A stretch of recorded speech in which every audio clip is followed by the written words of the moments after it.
¿Qué tal amigos? Bienvenidos al Manillar. En el día de hoy, en compañía de Juan Andrés y Nicolás Restrepo, vamos a hablar de los escasos eventos que ocurrieron en la etapa 14 de esta Vuelta a España, que realmente no nos trajo eh, mayor cosa de qué discutir. Y vamos a hablar de la etapa de mañana, la cual sí promete al menos diversión. Entonces, pues empecemos. Primero que todo, saludar a toda la audiencia del Manillar. Mi nombre es Juan Andrés Restrepo y acerca de la etapa de hoy no hay mucho que hablar, algunas cosas que mencionar, pero la etapa que nos espera mañana va a ser una cosa... Bueno, hablaremos de eso. Muy bien, un saludo a toda la audiencia del Manillar, podcast ciclístico. Mi nombre es Nicolás Restrepo y listo, damos por comenzada esta edición de El Manillar. Comenzamos con el análisis de la etapa número 14 de esta Vuelta a España. Una etapa que se caracterizó por no dejar ir la fuga y bueno, que se esperaba una llegada masiva que tuvo un final un poco accidentado, ¿no? Sí, pues la fuga lo intentó, pero finalmente la última fuga cae a pocos kilómetros de meta.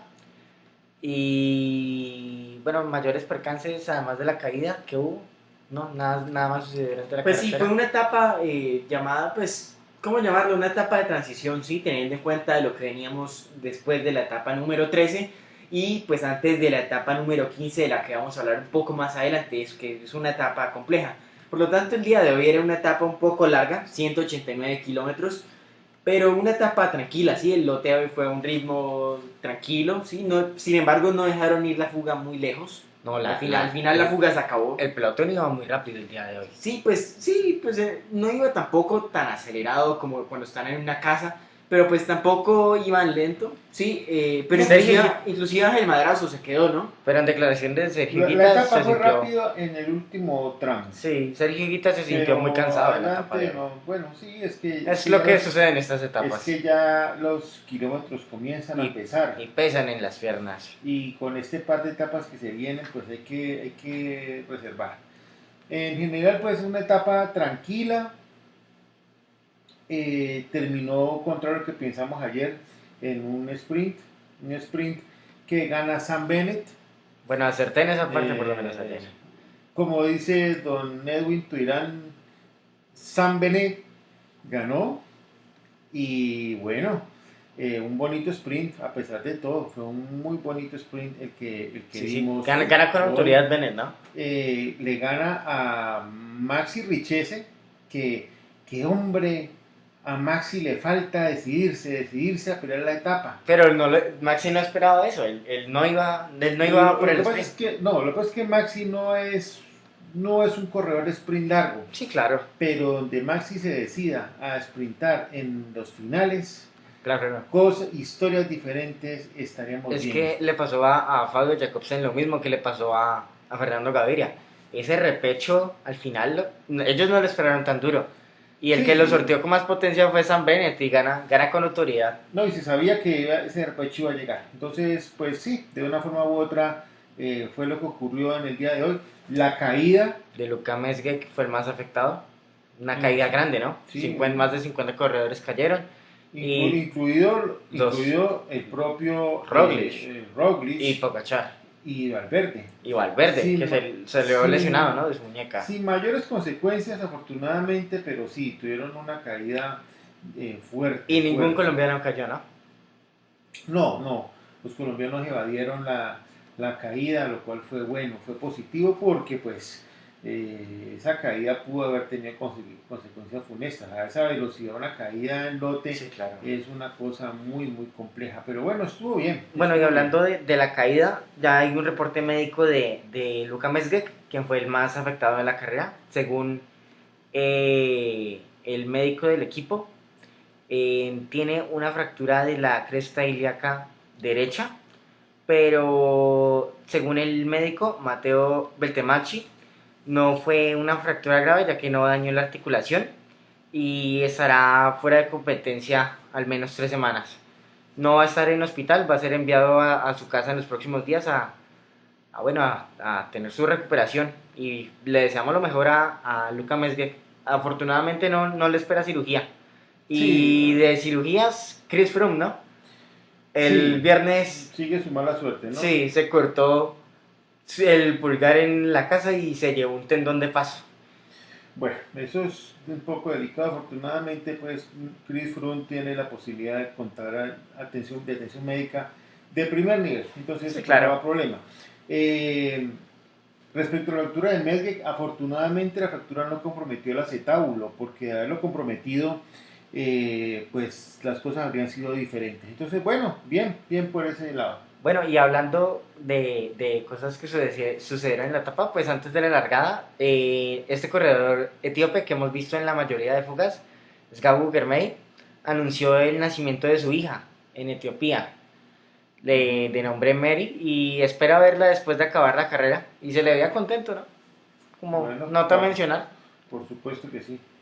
Sí, claro, muy bien. Pues respecto a esta etapa, cuando la terminamos hubo un corte, ¿verdad? Cuando ocurrió la caída, Nairo Quintana y Miguel Ángel López pues lograron evitar caerse.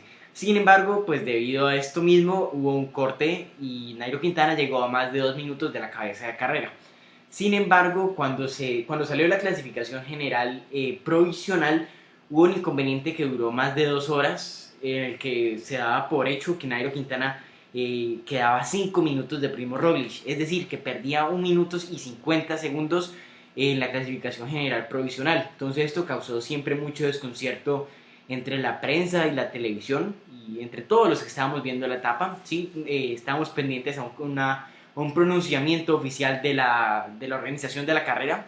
Y afortunadamente, sí, y era lo lógico, teniendo en cuenta que la caída ocurrió en los últimos kilómetros y se toma el mismo tiempo para todos, o el tiempo que llevaban al momento del accidente. Entonces, pues no hubo ningún inconveniente al final para Nairo Quintana, pero sí es un hecho a resaltar, porque más de una persona, pues simplemente al ver la general, pues se desconectó la transmisión y quedó con la idea de que Nairo Quintana había perdido 5 minutos ahora con Primo Roglic. Entonces vale la pena aclararlo.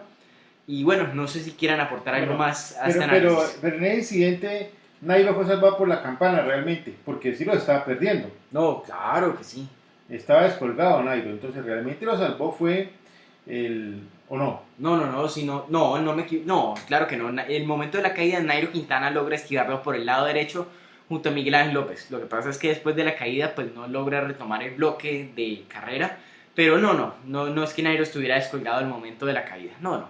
Ah, bueno, eso era lo importante ahí. Bueno. Bueno, creo que no hay más para decir de esa etapa De la mañana, etapa 14, de esa sí, etapa no. de hoy, ¿no? Sí, no. Metámonos con la 15, que es lo relevante. Muy bien, sí. Entonces comenzamos ahora con el análisis de la etapa número 15 de esta Vuelta a España. Y definitivamente esta es una de las etapas en las que, pues si es que no está definida la carrera ya, pues donde se va a decidir entre la etapa 15 y la 16. Sí, de una etapa definitiva. Muy bien, etapa 15 con salida en Tineo a una altura de 280 metros sobre el nivel medio del mar. Después continuamos con un puerto de segunda categoría, Puerto del Aseo, por una de sus vertientes, ¿verdad? De segunda categoría. Después con el puerto de Conio, primera categoría, con lo que empezamos a tener altitudes de más de 1300 metros sobre el nivel medio del mar. Después un largo descenso de aproximadamente unos 20 kilómetros y después comenzamos con la subida al Pozo de las Mujeres Muertas, Puerto del Pozo de las Mujeres Muertas, y a la altura de 1125 metros sobre el nivel medio del mar. Entonces, ¿qué ocurre? Antes de llegar al puerto final, que es el puerto del Acebo por una de sus vertientes, tenemos dos puertos de primera y un puerto de segunda categoría. Entonces, y todos a una altitud cercana a 2000 metros sobre el nivel medio del mar, y los otros dos puertos de primera lo superan. Entonces, pues bueno, me informan, sí, que en el libro de carrera, el puerto del Aseo, también el primer puerto del Aseo se categoriza de primera categoría. Entonces, hacemos un cambio de lo que habíamos dicho. Son todos puertos de primera categoría antes de llegar al Aseo por uno de sus pendientes, que es de categoría especial. Sí, entonces destacamos que todos son a cerca de 1000 metros o más de 1000 metros sobre el nivel medio del mar, y esto le puede pasar factura a más de un corredor que no esté bien. ¿Sí? Y claro, entonces llevamos 3 puertos muy complicados antes de llegar al final de etapa. Sí, claro. Algo que quiero anotar aquí es que los primeros 3 ascensos son ascensos realmente largos, o sea, se empieza la etapa subiendo. Ascensos no tan pronunciados y empiezan, por ejemplo, Larga la carrera y es una leve subida hasta el kilómetro 20. Sí, Bueno, hasta como el la kilómetro, etapa arranca inclinada. hasta el kilómetro más o menos 17. Y después se sube hasta el puerto del Aseo. Una subida más o menos 12 kilómetros, una subida larga. Pues relativamente larga. Después un descenso. Y en el kilómetro 41 volvemos a ascender, no tanto, un ascenso no tan pronunciado. Y en el kilómetro más o menos 58 se vuelve a parar esto hasta el kilómetro 73. Es un puerto largo también, el puerto del Coño, un descenso hasta el kilómetro 95 y otro ascenso desde el kilómetro 95 hasta el kilómetro 114. Son ascensos largos. Y estos ascensos Sí. no van a ser, o sea, han habido ascensos No. difíciles, pero han sido ascensos A ver. de segunda categoría. Estos son todos de primera. O sea, tenemos 4 puertos de primera categoría, todos duros, todos rompepiernas. Y Sí. una cosa, El- algo extraño es que el puerto más corto es el último. Sí, y ese es justamente el problema en este tipo de ciclismo de últimos kilómetros, o al menos para los colombianos, ¿sí? Porque nosotros estamos acostumbrados, vuelvo a insistir en lo mismo, el ciclista colombiano está acostumbrado al puerto de 30 y 40 kilómetros, no tan tendido como estos, pero sí muy duro, que llegan a mucha altura, como La Línea, como Minas, como Letras, ¿sí? Correcto. Pero los puertos explosivos que tenemos en Colombia, por ejemplo, el Alto del Escobero, ¿sí? No son frecuentados por ciclistas colombianos y ese es el problema que se nos está presentando ahora. No todos los puertos en Colombia son Alpe de Huez, no todos los puertos en Europa, perdón, son Alpe de Huez, no todos son el lago de Covadonga, no, son puertos, no todos son el Estelvio, sí, son puertos cortos sumamente duros, entonces aquí tenemos la deficiencia. Si los colombianos quieren hacer el último intento por la carrera, Debe ser antes del último tienen puerto. que atacar como mínimo en el puerto del Pozo a las mujeres muertas, intentar fuga en el ascenso, jugársela en el descenso y hacer diferencias en el puerto final. Entonces, ¿qué dicen? Podrían intentar hacer un ataque un poco después del kilómetro 95. Pero Pues es que no- el intento de esto sería algo brutal, sería una escapada de 60 kilómetros. Bueno, pero eso se ha visto. Sí, Se ha claro. visto. Pues Chris Froome se escapó y ganó un Giro de Italia en no una etapa. solamente en solitario, Exacto. ataques en bloque pueden lograr cosas así. Pero la cuestión es decidirse. Será ver Y mañana, ¿no? decidirse por un lado y por otro lado hacer las alianzas. O sea, esto está claro, esto está claramente planteado y hay dos cosas a tener en cuenta. La primera, hay una alianza pseudo tácita entre no decir que se reunieron pues en secreto en un hotel, no, pero es una alianza de facto. Al que más le conviene que gane Roglic y Pogacar es a Valverde. Entonces Valverde va a tratar de proteger sus intereses ayudando indirectamente al accionar de Roglic y Pogacar. Cualquier cosa que haga Nairo va en contra de ello. Entonces el equipo no va a estar a favor de Nairo. Entonces Nairo tiene esa desventaja. ¿Sí? Entonces ahí tiene un punto a tener en cuenta. Y Astana tiene que saber que su aliado es Nairo Quintana. Sí. Mañana hay algo que yo creo que puede suceder es ver a Alejandro Valverde sufrir en puertos largos. Y será esperar a ver qué tal se desarrolla Primo Roglic en estos puertos. Claro que cuenta con la rueda de alguien como Tadej Pogacar, que, bueno, tampoco sabemos qué tal se desarrolla en estos puertos de esta longitud, ¿no? Pues Pogacar es la incógnita. Y lo que espera el mundo entero, porque lamentablemente el mundo está lleno de haters de un hombre que me parece a mí que es una buena persona como Primo Roglic, pues esperan que mañana sea el día en que él defeccione. ¿Sí? Entonces, pues vamos a esperar a ver cómo se desenvuelve la carrera. Es una carrera arriesgada para apostar, para hacer cualquier predicción. No es una etapa sencilla, es una etapa muy complicada y cualquier cosa puede pasar. Si ustedes me preguntan a mí que cuál es el corredor que más creo que se va a desfondar, con mucha tristeza tengo que decir, creo que mañana los colombianos se van a desfondar. No, a juzgar por lo que vimos en la etapa de ayer, creo que eso es lo que va a terminar pasando. Yo el día de hoy no me voy a arriesgar a favoritos de la etapa. No hay cómo. no hay cómo hacerlo. Pues yo, a ver, si vamos a hablar de favoritos para la etapa de mañana, pues por lo que ha mostrado, mi favorito esta vez Pogačar. No sé si, y es que Roglic también ha subido mejor que todos, ¿sí? En la primera semana pues teníamos al Miguel Ángel López como el mejor escalador, sí, pero pues ya tuvo su día malo y perdió mucho tiempo, y también Nairo Quintana. Entonces, pues el favorito mío, tenemos que dejar el nacionalismo a un lado y ser, sí, entender las cosas como son. El favorito mío es Tadej Pogačar. Yo voy a decir una cosa y es Es que es una buena apuesta, Pogačar. Yo creo que Pogačar tiene mañana cómo pelear, esperemos. Y bueno, ojalá Miguel Ángel López logre algo, ¿no? Esperemos. yo pienso una cosa, es que la etapa de mañana es para hombres valientes.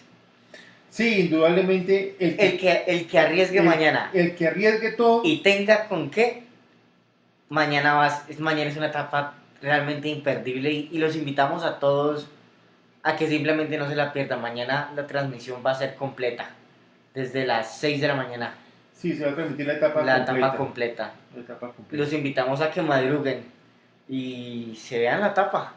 Es una etapa que vale la pena ver. Son 4 puertos de primera categoría y es una etapa en la que puede que se decida la carrera. Será esperar a ver. Y el lunes también viene una etapa muy difícil. También vienen 2 días de verdadero sufrimiento para los ciclistas. Y va a ser muy entretenido. La etapa de mañana va a ser increíble. Bueno, creo que, ¿qué más queda por decir? Muy bien, no, pues ya yo creo que damos por terminado el análisis de esta etapa 15. Creo que, pues, tristemente el favorito es Pogačar. Sí, los colombianos, pues, ojalá de una sorpresa. Sí, nada me haría más feliz que eso, pero pues bueno, hay que ser realistas, ¿no? Esperemos a ver qué sucede mañana. Yo guardo una esperanza de que los pedalistas nacionales sean valientes en la etapa de mañana.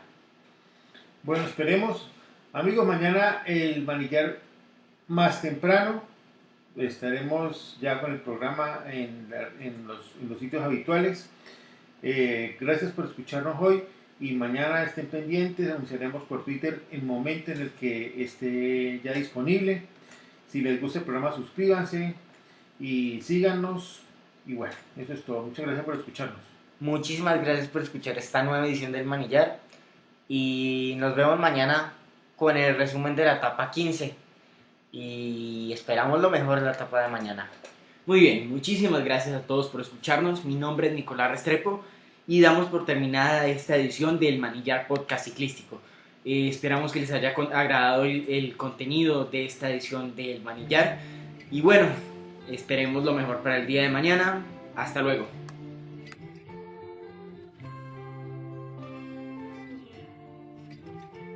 Aquí termina el Manillar Podcast Ciclístico. Síganos en Twitter como @bibliaciclismo y búsquenos en iVoox como el Manillar Podcast Ciclístico. También en www.bikegladiators.blogspot.com. Gracias por escucharnos.